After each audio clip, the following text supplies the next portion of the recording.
porque na verdade ele não tomou os anjos, mas tomou a descendência de Abraão.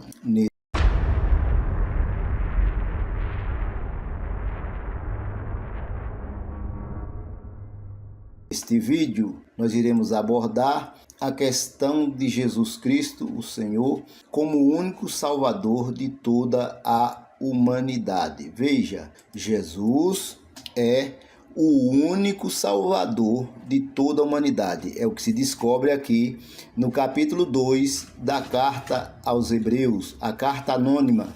Não iremos discutir sobre essa questão de autor da carta. No capítulo 2 do livro aos Hebreus, da carta aos Hebreus, aborda uma questão muito importante, ou algumas questões muito importantes. E é isso que nós iremos abordar neste vídeo sobre esse assunto. Se você não for inscrito, se inscreva aí no nosso canal e nos ajude a levar esta e muitas outras mensagens que existem no canal. Deixe também o seu like para que haja um engajamento do vídeo e possamos alcançar o maior número possível de pessoas. Veja bem o que o livro nos diz, o que o texto bíblico, as Sagradas Escrituras, está a nos transmitir. Portanto, convém atentarmos com mais diligência para as coisas que já temos visto e ouvido, para que em tempo algum nos desviemos delas. Veja, o escritor está abordando ou ensinando aos hebreus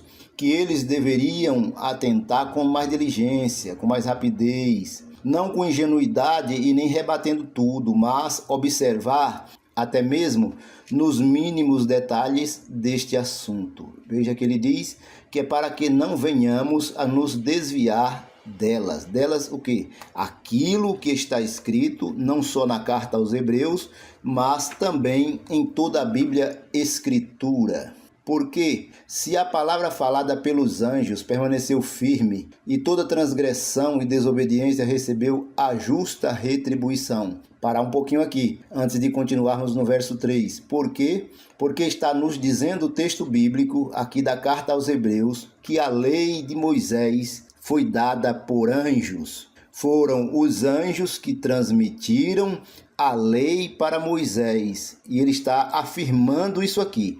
Eu não estou criando cortina de fumaça e nem tampouco menosprezando o texto bíblico.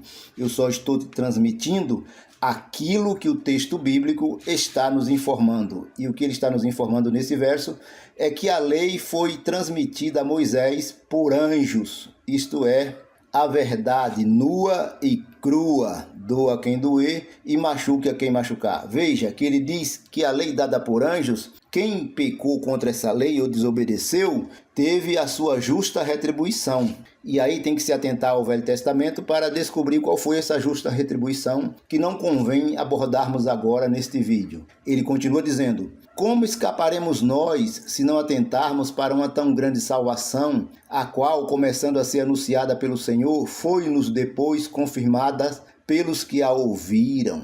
Ele está falando de Cristo Jesus como o único Salvador de toda a humanidade. Isso foi mencionado pelo próprio Cristo e também pelos apóstolos. Aqueles que a ouviram são os apóstolos do Senhor, testificando também Deus com eles por sinais e milagres e várias maravilhas e dons do Espírito Santo, distribuídos por sua vontade. Veja que ele aborda a questão do Pai, e aí nós chamaremos de Pai universal.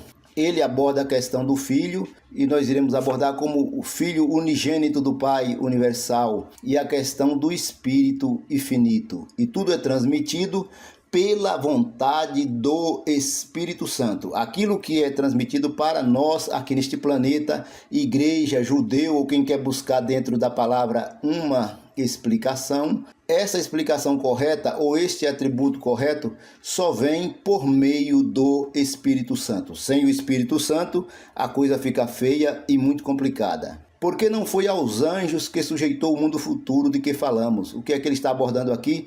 Este mundo futuro somos nós que vivemos hoje aqui a partir da criação do Adão e a proliferação da humanidade por todo o planeta Terra. Este mundo futuro não foi dado aos anjos. É o que o escritor está dizendo. Não foi dado à autoridade de anjos vir aqui para decidir o futuro do mundo, mas aos seres humanos. Este mundo está nas mãos dos homens, segundo o texto bíblico que estamos abordando. Como você está compreendendo esta palavra? Deixa aí nos comentários. Compartilhe esta mensagem com outras pessoas o máximo que você puder e não deixe de dar o seu like aí. Vamos em frente aqui. Mas, em certo lugar, testificou alguém dizendo: o que é o homem para que dele te lembres? Ou o filho do homem para que o visites? Ele está fazendo alusão a um salmo, me parece que é o salmo número 8, eu não consultei, mas ele está fazendo alusão com toda certeza a um salmo, possivelmente o salmo 8, se eu estiver equivocado, me perdoe. Mas veja que ele está dizendo que o homem não é nada, que o ser humano não é nada em relação a Deus, a anjo, ao universo, a tudo que existe fora desse planeta Terra, coisas extraterrestres. O homem não é absolutamente nada, ele não tem o controle da sua existência, ele não tem o controle da sua vida. Olha, caro internauta, você não tem o controle da sua vida. O texto bíblico está nos transmitindo esta verdade.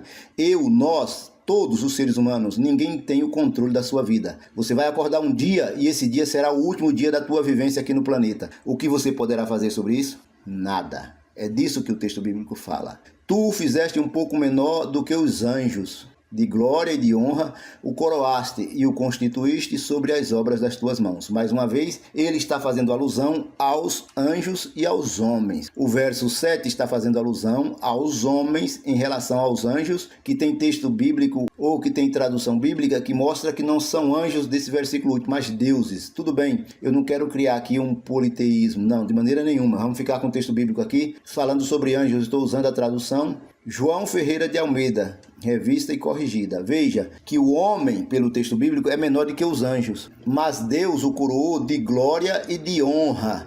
E ao homem foi entregue aquilo que Deus criou, deixou sobre a jurisdição das mãos dos seres humanos. É uma realidade. O homem exerce um domínio quase que total no planeta, dentro das suas possibilidades. Todas as coisas lhe sujeitaste debaixo dos pés. Ora, visto que ele sujeitou todas as coisas, nada deixou que lhe não esteja sujeito. Mas, agora, ainda não vemos que todas as coisas lhe estejam sujeitas. Então, ele faz uma confusãozinha aqui. Ele diz que Deus deixou todas as coisas sujeito debaixo das mãos do homem ou do poder do homem, mas depois ele diz que não são todas as coisas. Por isso que eu estou mencionando que o escritor faz uma espécie de confusão aqui. Quando ele fala que tudo está sujeito, depois diz que não é tudo que está sujeito, ou é ou não é. Para mim é. O homem tem controle sobre a criação. O homem criou guerras que não existia nele e ele fica debaixo das águas. O homem criou asa que ele não tinha e ele voa pelo espaço. E muitas outras coisas. Mas não quero dizer que o antropocentrismo, colocando o homem como centro de todas as coisas, é uma teoria filosófica correta. Não. Aqui é até determinado ponto. Depois desse determinado ponto, o homem não tem controle sobre mais nada. Vemos, porém, coroado de glória e de honra aquele Jesus que foi feito um pouco menor do que os anjos, por causa da paixão da morte, para que, pela graça de Deus, provasse a morte por todos. Quando ele diz aqui sobre Jesus, ele está dizendo que Jesus é homem, ele está falando da humanidade de Cristo e realmente Jesus é homem. Ele foi homem aqui na terra. Claro que eu não estou tirando a deidade de Cristo aqui, porque o texto bíblico também não está tirando a deidade de Cristo. Está abordando a Cristo como homem, e como homem ele está dizendo que ele, Jesus, era menor que os anjos. Como homem, eu estou falando como homem, viu, teólogo? Teólogo, olhe para cá, preste atenção, eu estou falando de Jesus como homem. E o escritor aos Hebreus está dizendo que, como homem, Jesus foi feito menor do que os anjos. Uma das coisas que não ocorre possivelmente a anjos, ocorreu com Cristo, que foi a morte. Mas a morte não conseguiu deter. Ele ressuscitou para a glória do Pai universal. Porque convinha que aquele para quem são todas as coisas, e mediante quem tudo existe, trazendo muitos filhos à glória, consagraste pela aflição o príncipe da salvação deles. É uma alusão a Cristo Jesus novamente e ao povo hebreu. Jesus é o único salvador dos hebreus. Jesus é o único salvador de toda a humanidade. Jesus é o caminho, a verdade e a vida. E ninguém vem ao Pai a não ser por Ele. Ou ninguém vai ao Pai a não ser por Ele. Por que eu falei vem? Porque é vem que está escrito lá no capítulo 14 do Evangelho de João. Então, Jesus é tudo e sem Jesus nós não somos nada. Novamente, o verso confirma que Jesus é o príncipe da salvação. E eu vou além, não é só deles não, deles aqui é judeus, é de toda a humanidade. Deixa aí nos comentários se você concorda comigo ou não. Porque assim, o que santifica, como os que são santificados, são todos de um, por cuja causa não se envergonha de lhes chamar irmãos. Novamente, ele aborda a questão da humanidade de Cristo e da humildade de Cristo. Ele não tem vergonha de chamar os judeus, ou todo aquele que o aceita, de irmãos. Jesus não tem a vergonha de chamar você, caro internauta, que aceitou a Ele como seu único Salvador, de te chamar de irmão. Mesmo Ele tendo toda a glória antes que o mundo existisse, mesmo Ele sendo Deus de eternidade a eternidade, Ele não tem vergonha de te chamar de irmão. Você tem vergonha dele? Se tem, pare com isso, por favor. Dizendo, anunciarei o teu nome a meus irmãos, cantar-te-ei louvores no meio da congregação. Veja que é a complementação do verso 11. Quem diz, Jesus, anunciarei o teu nome aos meus irmãos, ou melhor, quem pode dizer também são os homens que o servem. Eu direi diante da congregação que ele é meu irmão. Isso é uma referência aos judeus e a Cristo também, que não tem vergonha de dizer em qualquer lugar que somos seus irmãos e também seus filhos, seus servos, seja como for. E outra vez, porei nele a minha confiança. E outra vez diz, aqui estão os filhos que Deus me deu. Oh, mensagem maravilhosa! Estarmos na presença de Cristo, andarmos com Ele, saber que Ele não tem vergonha da gente, de chamar a gente de filhos, de irmãos, de servo, seja como for. Novamente, nós temos que bater nessa tecla. Estar dizendo o texto bíblico, num contexto geral, que Jesus é o único Salvador de toda a humanidade. E visto como os filhos participam da carne e do sangue, também ele participou das mesmas coisas, para que, pela morte, aniquilasse o que tinha o império da morte, isto é, o diabo. A condenação, ou o preço de uma condenação a partir de um pecado praticado, não tinha como escapar. O diabo tinha o controle sobre isso, exercendo esse tipo de coisa. Jesus passou pelo momento da aflição e da salvação por meio da sua morte, morte de cruz, porque era necessário que assim ocorresse. Era necessário que assim fosse. Era necessário que ele aniquilasse Satanás por sua morte e nos tornasse servos seus para a vida eterna, por meio da sua ressurreição. Isto é maravilhoso. Vamos concluir esta mensagem. Deixe os seus comentários aí. Não deixe de não comentar. Comente sobre o que estamos abordando aqui. Deixe a sua opinião, sem problema algum. E livrasse todos os que, com medo da morte, estavam por toda a vida sujeitos à servidão. Servidão de quê, pastor? A servidão do pecado. O pecado premeditado leva à morte. Não é o pecado acidental. Não é. Eu estou falando do pecado premeditado que as pessoas praticam. Leva todo ser humano à morte. E isso nós temos que ter em mente para não cairmos nesse engodo, para não cairmos neste laço. Nós temos que ter em mente isso aí. Porque, na verdade, ele não tomou os anjos, mas tomou a descendência de Abraão. O que é que ele está dizendo aqui? Os anjos caídos é uma referência a anjo caído aqui. Esse verso não está no nome de anjos caídos, mas é uma referência a anjos caídos aqui e nós não temos dúvida disso. Ele está dizendo que aqueles anjos que caíram, que se misturaram com os seres humanos lá no capítulo 6 do Gênesis, esses anjos não foi tomado para proliferar a salvação da humanidade. Poderia ter sido? Não sei. Se o texto bíblico está abordando, havia alguma probabilidade de se pegar aqueles anjos que já conheciam o que era céu e que eles trabalhassem em prol da redenção da humanidade até que viesse o Messias, o Salvador, o único Salvador, Jesus de Nazaré. No entanto, o texto bíblico está dizendo que Deus não tomou os anjos, mas a descendência de Abraão. Isso significa que a salvação vem por meio da descendência de Abraão.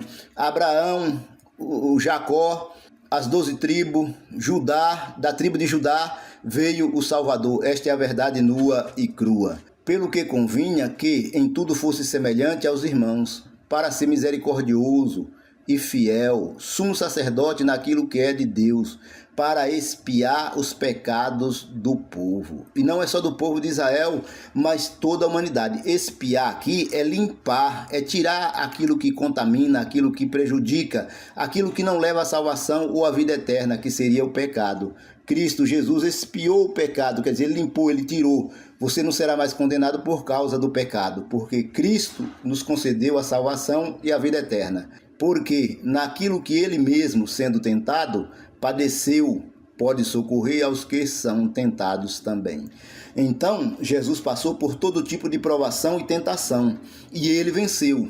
E se eu ficar do lado dele, eu irei vencer também, e eu vou ao lado dele até o final da minha vida. Você que ouviu esta palavra, você vai ao lado dele até o final da sua vida? Não existe outro caminho para a salvação e a vida eterna. Somente Cristo Jesus é o único Salvador de toda a humanidade. Que Deus te abençoe, que o Senhor te guarde e te proteja, que o Senhor te livre do mal, abençoe o teu pão e a tua água e te dê a paz. E lembre-se, procure adquirir conhecimento, porque conhecimento é um desvio na estrada do agora é tarde.